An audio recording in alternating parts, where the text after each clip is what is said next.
Now for the primary reason we're gathered here this evening, to honor the 2011 Opus Sancti Thomae recipient. To introduce our 2011 Opus honoree, we turn to someone who knows Jack Campbell very well, George Schnell. As part of the legendary group of post-World War II teachers known as the Old Guard, George and Jack taught together at St. Thomas Academy for nearly 40 years. They've been friends even longer. George is also the 2005 Opus Sancti Thomae recipient. Ladies and gentlemen, Mr. George Schnell.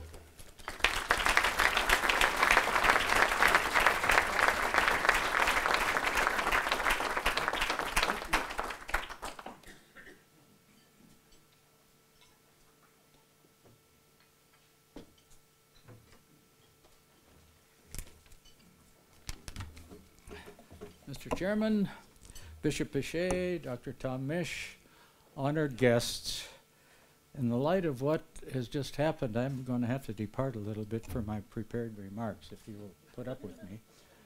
I didn't realize that Vince Flynn would be part of this. Let me tell you an amazing story. I had Vince Flynn in Spanish class for several years, didn't even know that he had dyslexia. It's just an amazing story. And he did very, very well. And it's no credit to myself, it's a credit to him. It's a credit to him. Also, I welcome the chance to talk to this particular group, to offer the sincere appreciation and thanks of the Old Guard, to which he alluded, for your great love of the Academy, that you people love the Academy as much as we did, those of us who gave our entire lives to it, and there are a lot of more people doing that at the present time. It's just a great feeling to talk to you people and to be able to thank you for literally putting your money where your mouth is, as the saying goes. We are forever thankful for you to doing what you do to enable the many good things that happen at the Academy every day, day in and day out. And it gets better every year. Thank you very much.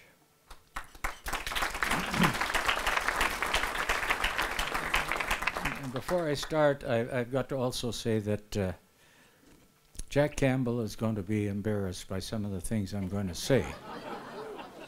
I'm sorry, Jack, but I'm only telling the truth. I am recording facts. I had to talk to Jack 2 or 3 times to get him. He just refuses to talk about himself, but that's Jack Campbell. Here we go to the matter at hand. The answering machine in his apartment cheerfully responds, "This is John Campbell." As often as I have heard it, I am still somewhat taken aback because I have just called Jack Campbell. He was Jack Campbell when I first met him in September 1946, and he is still Jack to me, so that's the name I will use tonight.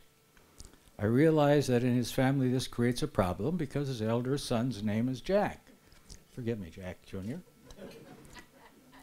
Shortly after Jack had found out that he had been chosen to be the recipient of the Opus Award, he called me to ask me to be his presenter. As is so typical of him, he said that he couldn't understand why the committee had chosen him because there were so many people who were more deserving. I beg to differ with him. I certainly agree that there are many people who are deserving because that's what STA does best. It does what it says it does. It produces leaders. It produces people who care about other people, and Jack Campbell was an integral part of that process for most of his life. He continued being one of those people non-stop after his retirement. Let me tell you how it all started and is still happening. Litchfield, Minnesota had always come to mind when talking or thinking about Jack's past.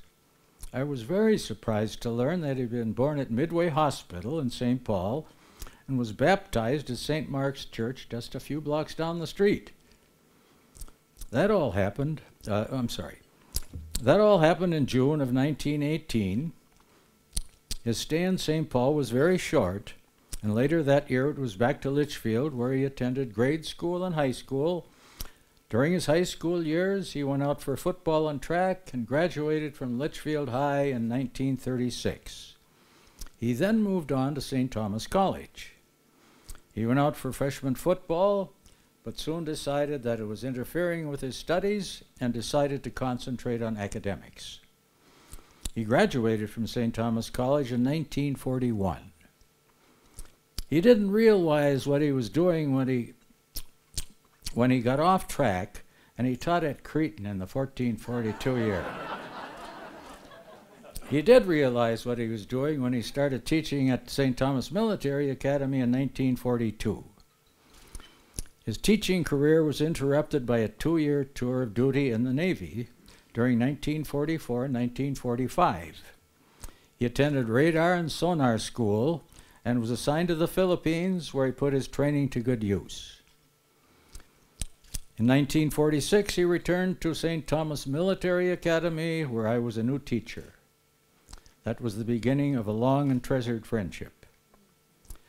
1942 had been an important year in Jack's life, not only because that was the beginning of his long career at St. Thomas Academy. In June of that year, he married Iris, the one great love of his life, whom he had known since 7th grade. Jack has always been a hands-on guy. Some of our alumni learned that the hard way. For many years, they lived in South Minneapolis in a lovely home which he and Iris literally rebuilt by themselves. The same thing was true of their cabin on Lake Kabetogama, which the family enjoyed so much. While they lived in Annunciation Parish, Jack was active in the Boy Scouts. All 4 of their sons were born in Minneapolis and, of course, graduated from St. Thomas Academy. 1975, they left South Minneapolis and moved to Lexington, Riverside, where they lived for 32 years. His beloved wife died in 2007, and he moved to his current address at Highlands on Graham. In one sense, 1967 and 68 were important years for him also. He took leave of St. Thomas Academy, became a salesman, trailer sales to be specific. While it gave him an immediate financial boost, which he needed, he soon realized that he would not be happy doing it the rest of his life. Teaching was much more satisfied and fulfilling and undoubtedly more intellectually challenging. 1969, he returned to St. Thomas Academy, and Bill Ridley welcomed him back. While he was foremost a math teacher, and a very good one, he was involved in many other ways. He was an assistant coach in football, head coach in track, started the first wrestling team in 1960, supervised a short-lived work program, and for many years held the unenviable job of lunchroom monitor for Marie Ofeld. In the classroom, he was known as a no-nonsense teacher. His demeanor in and out of the classroom was such that it made him a role model for his sons, his students, and younger teachers. He was always there, rarely missed a day of school, didn't leave early. He was and continues to be Mr. Dependable. He retired from St. Thomas Academy in 1983. The move to Lexington Riverside placed them in St. Peter's Parish in Mendota. Father Mike Arms, St. Thomas Military Academy class of 1960, became pastor soon thereafter and quickly had them involved in the parish. He and Iris were very active in the restoration of the historic church. He gave much time to committee work and planning, and would you believe it, a good deal of hands-on labor. The old Stations of the Cross had been damaged beyond repair. Iris remembered similar ones that had been in Greenleaf Church near Litchfield. They finally located them in a farmer's yard nearby. They were also in poor condition, but were eventually restored and placed in the church. In 1978, the historic church was dedicated by Archbishop Roach. This is really a St. Thomas story.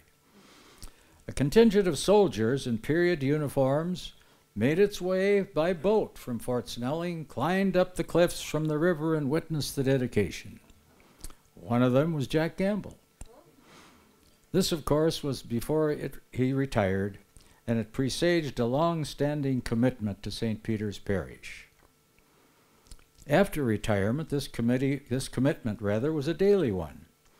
He was server, lector, sacristan, and did whatever other jobs needed doing. Very shortly after he moved to Highlands-on-Graham, he was doing exactly the same things daily in the chapel in St. Mary's Home, which was attached to the apartment complex. Unfortunately, the nursing home was forced to close at the end of last year, so there are no more masses in that beautiful chapel. Was that the end of his opportunity to do what he had been doing for so many years? Absolutely not. There was a space available for a small chapel in the commons area adjoining the two apartment buildings at Highlands-on-Graham. So Jack is back in business, serving others as he has done daily for so many years and in so many ways, at least 36 years and still counting. In last Sunday's second reading, Paul was encouraging the Philippians and told them, "Do nothing out of selfishness or out of vainglory. Rather, humbly regard others as more important than yourselves, each looking out for his own interests, but also for those of others." I could not find a more fitting description of the man we honor tonight. His 4 sons will most certainly agree with me, and they also are well on their way to following in his footsteps. Jack, at age 99, you have already been granted length of days, so I cannot realistically wish you many more, but I can certainly wish you at least several more. You have been a truly humble, sincere, silent servant to many. Congratulations and best wishes.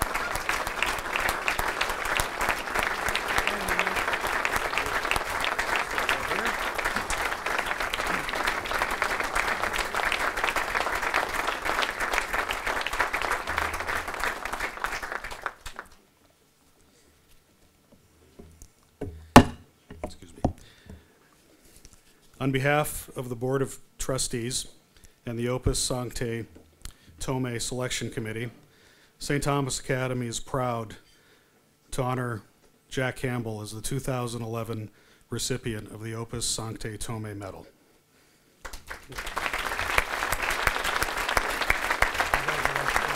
Thank you.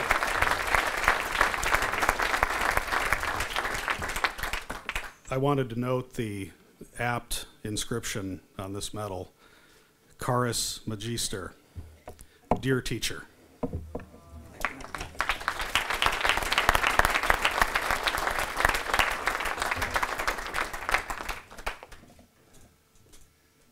Good evening, ladies and gentlemen.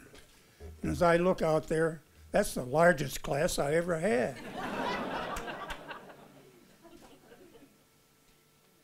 I have so many thanks stored up in my brain, my heart, my soul, and I'd better begin with them as soon as I can.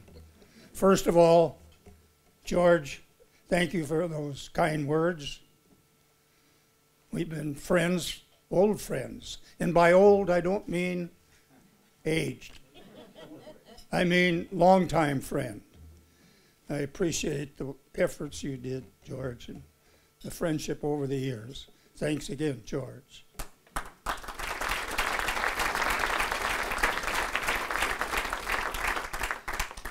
I have to thank the committee that selected me. I'm still in shock when Dr. Mitch called me and told me about it. I've been in shock since. I appreciate it deeply, I must admit. And I hope I'm worthy of that great honor when I see the people that are members now. I hope I can stand up with all of them and be proud of all of them. I'm going to start my story a little bit, and some of it I've heard just a few minutes ago, my talk. Some of it I read in the Sabre magazine. So I decided a moment ago, I'm not going to give a speech. Before you stand up and cheer, let me explain. Let me explain what I intend to do, and it'll follow George around a little bit. As he said, I was born in St. Paul, lived there just a few weeks, and my dad was drafted into World War I. So we moved to Litchfield because that's where my grandparents lived. And we lived with them. And as you know, America wasn't involved in World War I much more than 6 months. So when my dad came back, he found a job in town. So I grew up in Litchfield, attending the public schools, grade school, high school. And when I graduated, I started to work for my dad. My dad was the owner of a plumbing and heating firm, and I fully intended to learn the trade, learn what I could, and when he decided to retire, my dad that is, I would take his place. So I worked a full year after high school. No thought about college, I can't explain why. My parents didn't push it, I know. And I don't recall having, in those days, counselors in high school. So I never heard a word about colleges. But it was during the Depression, and I had a job. And I worked at that job for a year. And one day, just before fall school started, downtown I met my old football coach, Frank O'Rourke. And he asked me what I was doing in town. I said, well, I'm working. And he said, well, why didn't you go to college? I really couldn't answer him. I said, I don't know. It never was a concern of mine. He said, would you like to go? I thought for a moment. I said, yes, sir, I think I would. He says, go tell your dad about this, and the three of us will go into the College of St. Thomas, and we'll see what we can do. Well, we did go. We met with Father Foran, who was the business manager then. And an hour later, I came out with a schedule for the following classes, a $300 scholarship, and a $300 federal aid work program. And I couldn't believe it, $600, all that money. And it's still the Depression, remember. And nowadays, can you imagine? $600, board, room, laundry, and a year's tuition, $600. Well, I worked off half of it at 30 cents an hour, but I got through it. And my first connection with the academy was my work program. I was assigned as a waiter in the cadets' dining room in Ireland Hall. And they impressed me, really they did. And I got to know them. I followed them in their sports programs. I followed them at the graduation. I got to know them quite well. 4 years, right after that, 4 years, I graduated, Bachelor of Science, certified to teach the sciences and math. And as soon as I graduated, I had to look for a job, and I heard about Creighton. And I went over to Creighton and had an interview, and I got the job.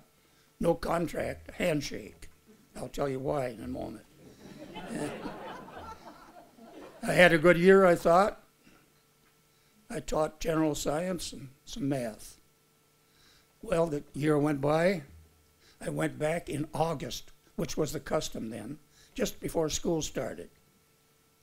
And I and 3 other young male laymen were told brothers had come in and our jobs weren't there anymore. Well, that was quite a shock. I decided not to go home to tell my new bride, I was married just a couple of months before then, that I was unemployed. So I went over to the College of St. Thomas and parked the car, walked down the sidewalk, and ran into my physics professor, Mr. John Madigan. We chatted for a moment, and as he was leaving, he said, "Say, I just heard the math teacher in the academy has been drafted, and they're looking for somebody to teach math." Boy, I hurried over to the old academy building, met with the principal, who was Tom Grogan at that time, signed a contract, and a 50% raise over what I got at Creighton. Oh.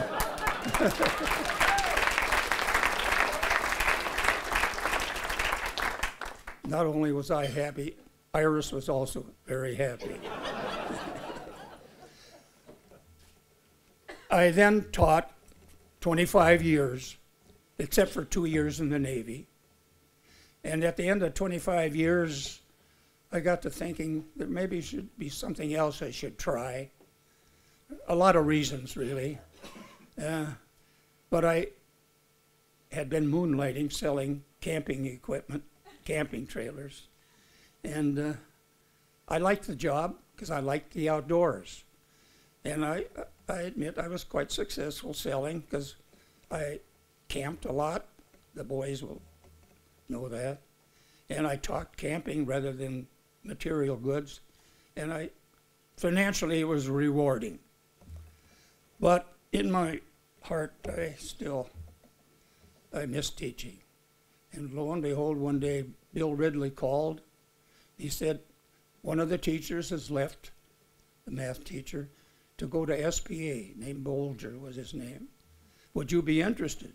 Oh, was I interested? I said, yes, sir, I'll be right over.